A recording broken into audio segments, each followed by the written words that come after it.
Welcome to Beneath the Branches, the podcast for the adoption and foster care clinic where we sit in the shade of shared experience. The heart is normalized and belonging is built one honest conversation at a time. Adoption, foster care, or kinship placement brings deep joy and real challenges, and we're here to talk about all of it. The hard, the heartwarming, and everything in between. So grab a cup of coffee, take a deep breath, and join us as we hold space for the messy, beautiful work of building connection beneath the branches. Welcome back to Beneath the Branches. We are in season 2, talking about the first 6 months home. Today, we're going to talk about specifically cocooning and why it isn't an option. It's not optional, I guess I should say, and during the first 6 months. And we're going to unpack why that slowing down is protective, how cocooning can strengthen the nervous system regulation, and what happens when attachment is rushed. Because children don't just need a new home, they need a safe place to land. So that's what we're going to discuss today. I've got Kelly Curry and Caitlin Inman with me. Now we'll start off with our opening ritual of some personal question. Caitlin, you be on the hot seat today. Yes. So the question is, if Caitlin were not doing what she's currently doing for a job, Okay. as a profession, what would she be doing? And then you and I will answer, and then she's got to give her answer. Yes. I have an answer. Okay. Are you ready? Yeah. A referee for the NFL. Are you freaking kidding me? Have you heard me say this? I just heard you say that the other day, and I was like, that is so odd, and I'm going to remember it. So mad that you remembered that. You were doing the hand motions Yeah. and everything? Yeah. Yeah, and I was just intrigued. So mad that you remembered that. You stole my thunder. How could I forget? It was so random. I know, it is very random. Now you got to pick something else. Oh, I have 2 answers. Okay. Well, but what draws you to the NFL referee game? I don't know. Other than, The power. it's like we started watching football more when my son started playing flag football. Okay. And just like for some reason, in his midlife, my husband has become like a sports person and will just like watch all the sports on Saturdays. And so, football season, lots of footballs on the TV now. And so I just really like what the referee gets to do. It's something about like I don't know, being able to be like everybody in the audience is like anticipating the ref's call, and they're so composed. And so it's like so much power, but it's like, this is what it is. And I just love that so much, and I want to experience that. The problem is I'm terrible with details and also like, close. It's just, I live in a gray world all the time. So I'd be the worst ref, but the most fulfilled for sure. We're going to just have to figure out how we can fulfill this dream of yours some way in a small scale way here at the Adoption and Foster Care Clinic. Yeah. I look forward to your efforts.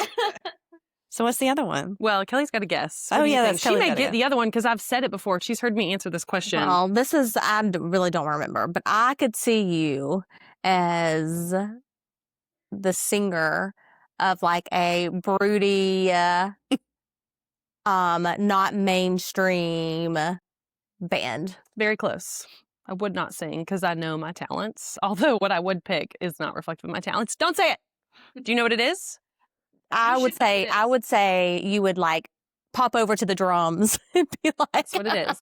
If I forever and always, like my second life in my head is that I'm like a really awesome female drummer. But not for a mainstream band because I will never be a sellout ever. Okay? Yeah. So it's like a band has enough of a following to have really good crowds. shows. That's what the cool kids call them. Not concerts. Really good shows, and like have because I have a drum set at home and I can very little drum. Just a little bit. Very little drum. Very little drum. I can very little drum. But it is like the feeling of being on beat with the like music giving back to you is so fun for me. It's very similar to running and listening to music you like. Like it gives that same rush. And so But I must say, we've also all seen you karaoke. And so I do think that you could put on a good show. Yeah, I do think Except that for this I'm is tone deaf. much more of a plausible one You're than the not NFL. tone deaf. I'm pretty close to tone I deaf. know tone deaf. You're not tone deaf. Yeah, you're not tone deaf. Uh-uh. Just a bad singer. On tone, but still bad. Yeah. I don't know what's worse. But I think, like drumming is kind of EMDR, right? It is, yes. Bilateral movement although you might not be thinking about anything. No, but it is definitely like a therapeutic. That's what running is for me. Like it's a therapeutic interaction. Yeah, does something happy in my brain. Mm-hmm. I could totally see you do either of those. Mm-hmm. The NFL ref, especially. I know. That's what I want to see. I'm like, how could I recreate? How could I make that happen for me? Like somebody out there that's listening to this podcast. We're so popular. You hear me, make this happen. I'm just gonna manifest it for myself. Yes, and we'll see what happens. Definitely. I would just need an earpiece for a real ref to tell me the calls to say. Yes. That's all it would take. No, I don't. I want you to have to decide the calls. No, I would be booed off. That would be the fun part for us. They would boo me off of No, the you field. can't. You can't cheat. That's cheating. You've got to make the calls yourself. You've got to watch and make the calls and like stick to it. Yeah. I mean, everyone else would have to stick to it because I would be the authority. That's true. I am having a hard time getting a segue here to cocooning. I know. It's true. I don't want a segue. We don't need a segue. Let's just jump into it. Okay. We're good. We're nice and warmed up. Yeah, nice and warmed up. Nice and warmed up. All right. What is cocooning? We'll just start there. What is cocooning?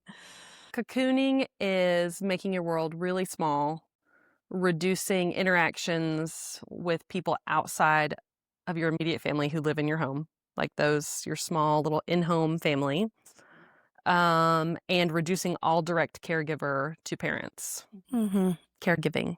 Reducing all direct caregiving to parents, sometimes one parent at first, to make a secure attachment, Mm-hmm. and then slowly expanding to the other parent. Yeah. And why is it so important? Like, why can we not skip it? Because sometimes it can be really hard to do, Mm-hmm. especially if you have other children.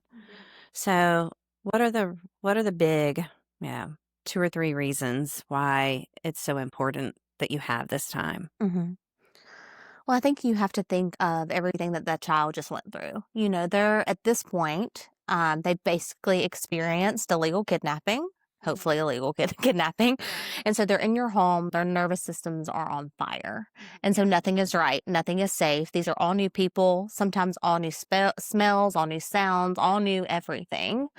And so cocooning is a way, again, to like kind of keep your world small, help regulate their nervous system, all while increasing and teaching like trust, attachment, safety, all of those things, which is really hard to do when there's like a rotation of different sights, sounds, people around you.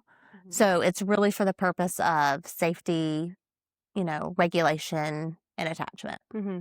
Yeah. And also, I would say, having the same adults be your safe place. Like you're creating who your safe adults are at this time. So when you're cocooning, there's only the adults that are in the home that are providing the care for the children, for the new child or new children. And so it's able to establish in their minds, oh, these are my safe adults. This is my safe place. This is my safe routine. Differentiate yourself between strangers or other caregivers. And even for like domestic infants, this is extremely important. And people will say, oh, babies don't know the difference. But they have just been, taken or placed from everything they knew as familiar, safe, and comfortable into the arms of somebody who has none of those biological markers for them. And so they have to learn that person is their parent, their caregiver, their safe place. And if we have rotating caregivers, or if we put a newly placed baby into daycare too soon, that all gets scrambled for them. Mm-hmm. Yeah. And not just even in daycare, I think large family gatherings, church, school starts, celebrations. Baby showers, like sometimes with like domestic infants or even older kids, they'll do like baby showers after the baby's been placed. Right.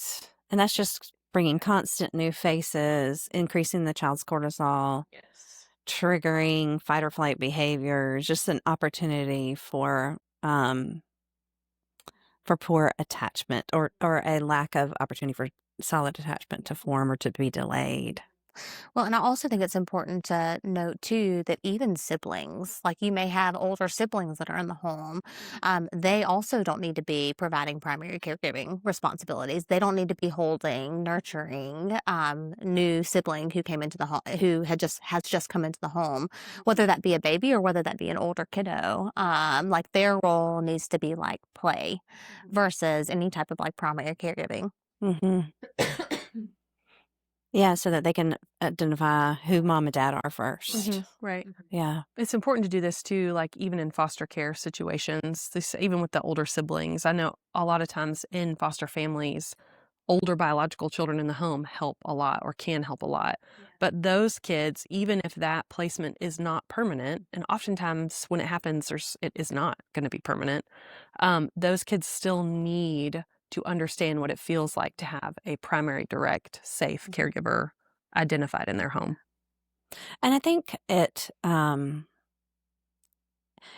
the same as attachment if you have a bio newborn baby, because a bio newborn baby's brain is primed for attachment. You know, it just flows easily. It comes naturally.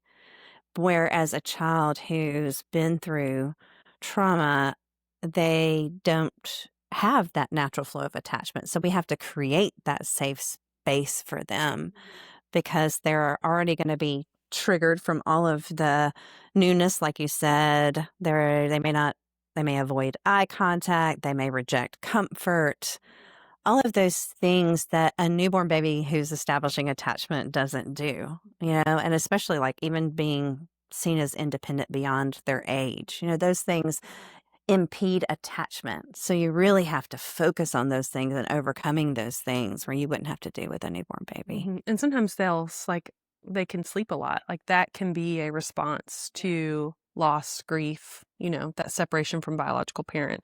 And from a parenting standpoint, you're like, this baby's so easy. They're so laid back. But you still have to utilize all the attachment responses, even when baby looks easy. Yeah. There's a lot of resistance or a lot of things that come up that keep you from cocooning. Why don't we talk about some of those? Because it's hard. It's easier for some people than others. Yeah. Of course, us introverts are excited about the opportunity to cocoon, but it's not the same for everybody else. And so let's talk through some of those barriers. I think some of the most common that I hear are like when there are siblings already in the home, and they are active. So like they have baseball, they have soccer, they have all these extracurriculars that they're going to, and parents feel caught, like what this new child or what this new baby needs versus what my children need who I'm already parenting, and like which way do I go? How am I pulled? It feels like, and I understand and I empathize with this. It feels like there's no good answer for everybody, because if I stay home and cocoon and I let my spouse, if I have one, go, then that child is missing me. Like I'm missing out on something that's really important to them. But then if I go, then what am I doing to the child that, is newly home with me? So that's a big one. And then I think church. Church is a really big one too, especially families who have been waiting a while and everybody's been waiting with them, and maybe they've fundraised, so they feel like the sense of obligation that can be really difficult to kind of convince and educate families as to like why even church needs to hold off. We need to hold off on church for a while. And I think too, like a lot of people ask, like, how long do you need to do this? But in an incidents where you can't avoid like the child going into childcare, say both parents need to work, or there's a single parent, that child is going to need to go into childcare earlier, so they may not be able to fully complete the cocooning period. But then then that's when you really do have to pull back on, say, church or large family. You'd have to pull that back a lot longer than you would if you were if the child was going to be able to to be in your care every single day. And I don't know about you, but that's a question I get a lot is, okay, tell me how long. Tell me how long. And every child is different. It really depends on their histories, how many transitions they've had, their specific needs. But my rule of thumb that I tell families, and yours may be different, is 3 to 6 months. You need to plan to cocoon for 3 to 6 months. And we're going to be holding your hand throughout that time. So if we see like really good signs, then maybe you could lift that a little bit more. Maybe you could make your world like a little bit bigger after, 8 weeks. But I always tell families, in your head, you need to have the expectation of 3 to 6 months. And sometimes, like you said, that's just not possible for different reasons. But we can help you like find other ways to cocoon and make your life smaller, even if you have to send your child to grandparents while you work or, daycare or Mother's Day out. Mm-hmm. Yeah, I think I say something similar, like somewhere within that range, depending on age and history.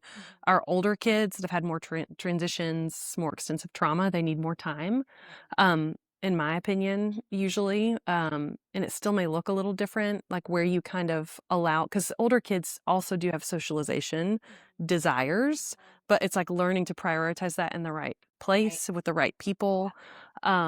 I think another thing too with older kids that can make cocooning really hard is that their behaviors can be harder. Yeah.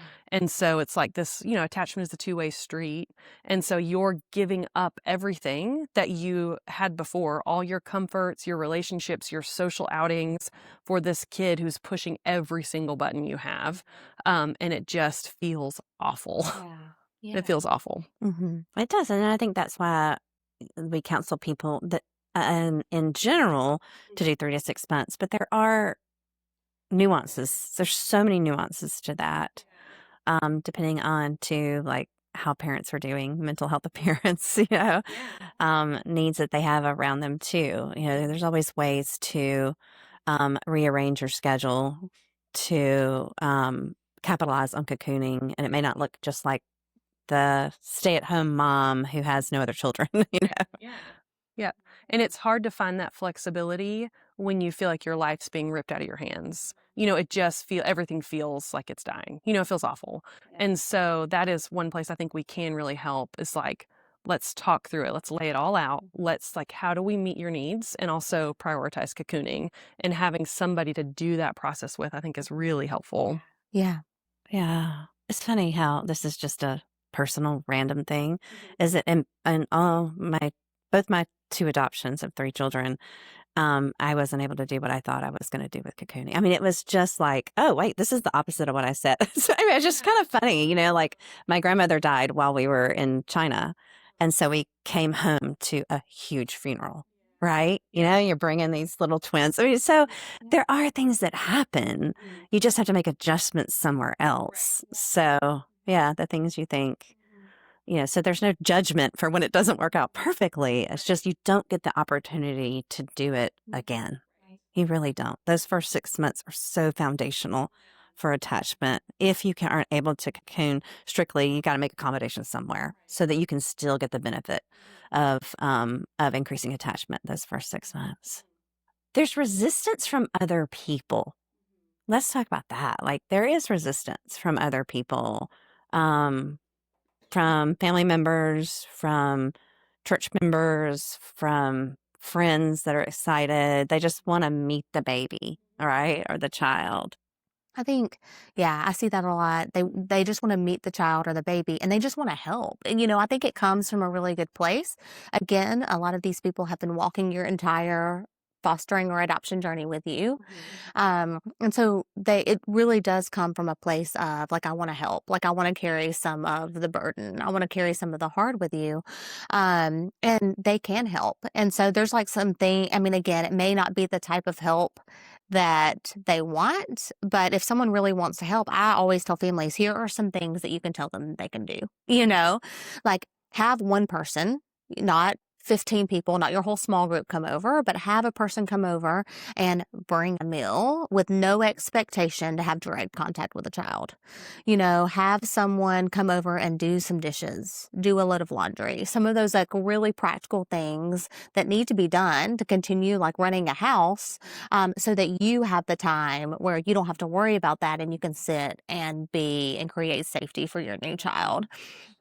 One of, I think, the biggest things I tell families to do is when they have siblings. Again, especially, whether or not it's a transracial adoption. In a transracial adoption, that new child is going to get all the like special attention from here on out because they look different, right? But even if it's not a transracial adoption, but that new child is like going to be the star of the show for a while. Again, everybody wants to see that new child, but we forget oftentimes that the children that are already in your home, like the rug has been completely pulled out from under them too.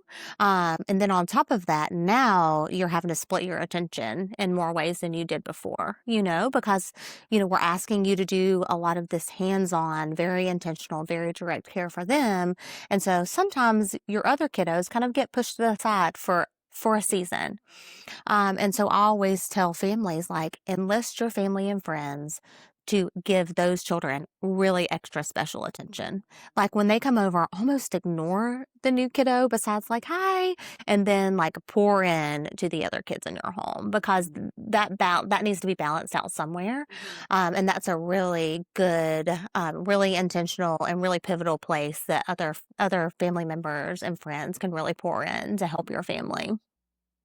Yeah, and I usually tell people that kind of trick of, not just in the first 6 months, but even beyond that, if you can tell the child needs more cocooning and you're not completely able to do it at home, then just when strangers are, or your friends, strangers to the child, are interacting with you and looking at your baby and talking about your baby, you can divert the conversation. You can either talk about your other children or everybody wants to talk about themselves. So you just ask them questions about themselves. And that just takes that focus off of that child, which isn't strict cocooning. It's just helpful to get that attention and that stress and increasing that cortisol level of that new child when you have to go out.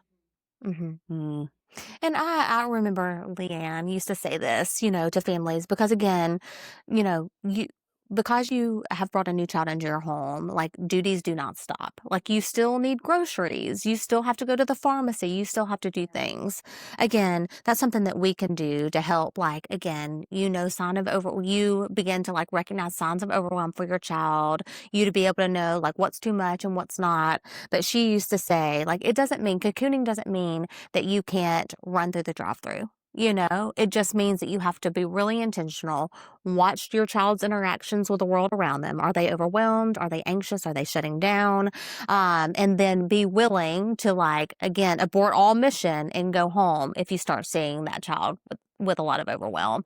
And I tell families, usually it's like a 1 to 2 stop maximum, especially within the first, 3 months or so. So maybe that is, you can run and you can run through carpool and get your older kids from school. And then you have to run in the pharmacy real quick to pick up a prescription. That's usually it. After that, like children who are newly home are usually toast, so again, it's not, you can't do anything. You just have to be really intentional about what you do. And too, of like the where. So if all your kids are, getting restless in the house and you want to go to a park, that's okay, because it's not a lot of, you want to go to a quiet park, you want to go to Splash Adventure or whatever that's called.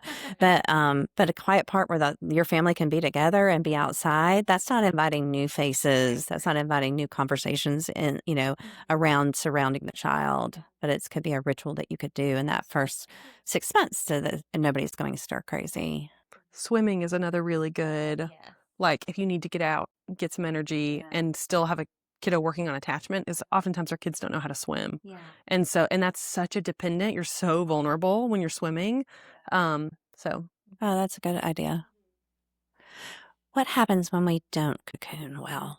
Like, what's the risk? Yeah. Again, I mean, and I would love to hear your thoughts too, Caitlin. It's my belief that the first 6 months are like foundational for attachment. So if you squander it, it doesn't mean that you can't build attachment later on. It's going to be a lot harder because again, the child's getting to know you. They're learning if they can trust you or if they need to fear you. And that is so, like, again, when you first meet somebody, it's like those first impressions, like it's foundational in what the story the child's going to have about you. And so I think the first 6 months are pivotal in making like long term potentially go easier. Exactly. Yeah, it's a big ask up front, but the reward down the road is great. When we don't do those first 6 months well, we are extending the hard work we're going to have to do. And it's not that you cocoon for 6 months and then your child becomes easy.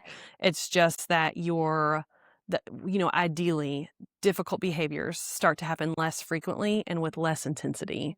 And you don't get to start to see that like pressure valve release if we kind of squander those first 6 months. And sometimes I think parents will make the mistake because our kids often honeymoon. And so, or they're highly independent. And so we're like, oh, they're fine. Like, look how great they're doing. Like, oh, we took them to church and they said hey to everybody. They were so sweet, and so we kind of ignore. And then all of a sudden we get a few months in and it's like, oh, like something shifts. And it's because this child has not felt safe yet. And they were just like performing and, putting on the best show, because that can be a like level of self-protection and safety, but it's not true safety. And so then the bottom drops. And we've misread this behavior. We didn't prioritize cocooning, and now we really struggling. Because cocooning does build emotional regulation in a child. It allows that child to regulate. And so if you don't do it, that emotional regulation is just going to lag. Again, you're going to have to pay for it later. Definitely. The other thing that I've seen is that it could it could make one parent feel more rejected. So a new child comes home, they attach more to one parent than the other.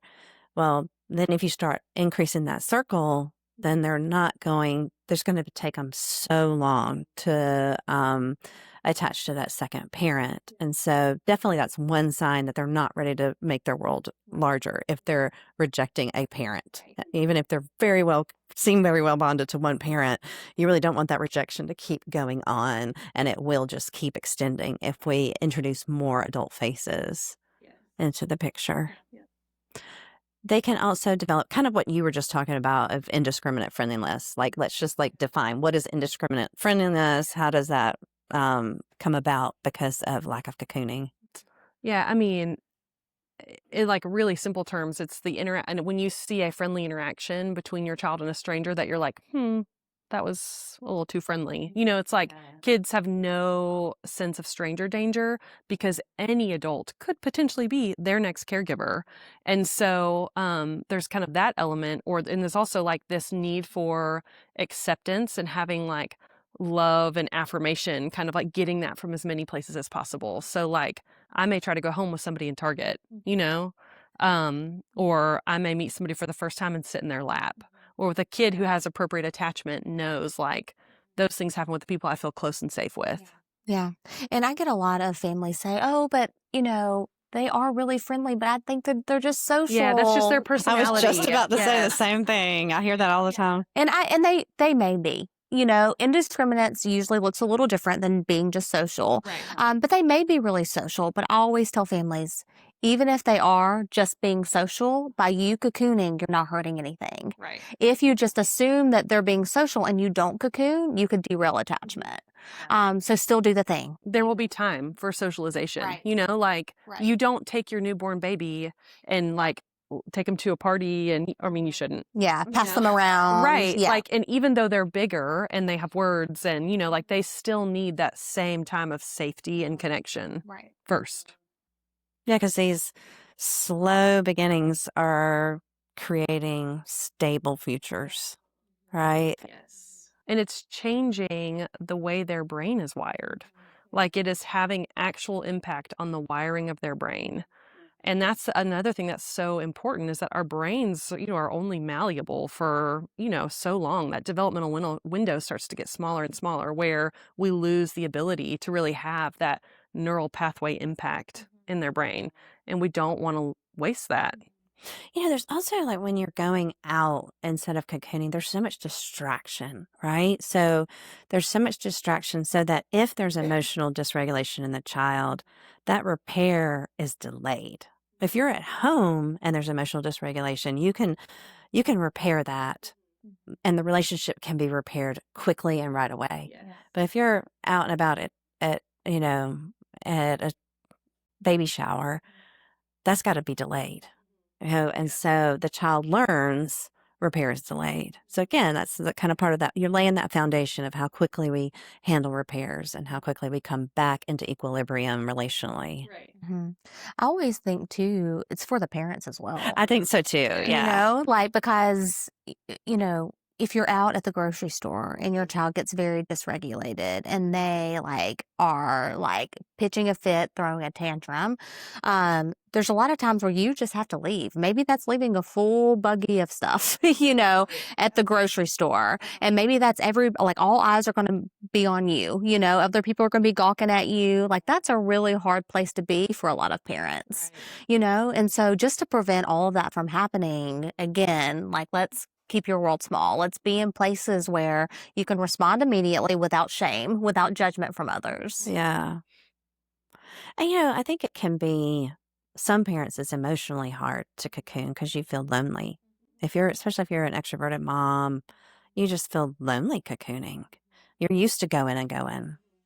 And so there are some realities of how lonely it can feel. You can feel like you're being judged by your family. You can feel pressure to show off your child. And then, there's just a lot of ways that it's emotionally difficult to cocoon. Yeah. Yeah.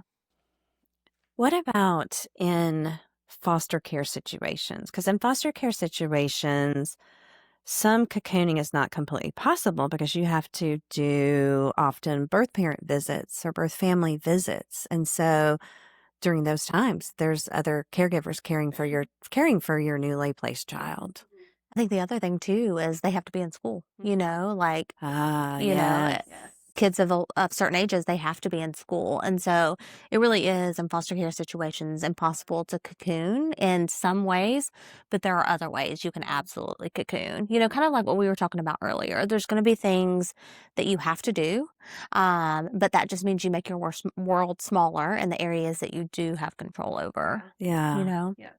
And then too, you can talk with your social worker about being the one to transport, because that's one less person, just somebody picking up your child that they don't know and transporting them to meet with a birth parent is very traumatic. So if there's any way to be the one to transport. And one step further too, if it's supervised visits, can you be present? Can you be the one who is present? Mm-hmm. And don't have the caregiver, the driver or whoever's going to escort them, pick them up from school, right? You need to be the one to either transport or to make that transition with them. But again, you can accommodate in other ways. One of the big ways we accommodate is close sleeping. And sometimes there's rules about that with foster care too. So really those are nuanced and we really just have to kind of work with each foster parent on how to do that best. Definitely. Yeah. Again, I think we kind of mentioned how long. So anything else with the how long, and how do you know when your child is ready to stop cocooning? What are the signs that you're looking for? Mm-hmm. I think you start to see normative responses to nurture and caregiving. Like when I need something, I go to my parent. There are so many signs, honestly. It's hard to boil them down. I would say sleeping through the night. Mm-hmm. I mean, not perfectly, but that definitely is a sign that our cortisol levels have decreased when we're able to sleep through the night fairly regularly. I think it's you're no longer seeing indiscriminates. You're no longer seeing a lot of superficially charming behaviors. Do you see a good attachment signs to both parents or both caregivers? Moments of regression are not going away completely, but showing up less often. You have the ability to co-regulate your child because a lot of times at the beginning you do not, you know, and so you have the ability to kind of step in and the child is soothed by you. Your presence is a big one.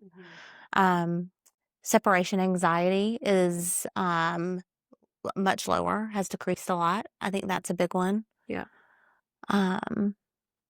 Yeah, there's just so many. I mean, a lot of these are just based on emotional regulation. You know, you've gotten to a level of emotional regulation where the child feels safe.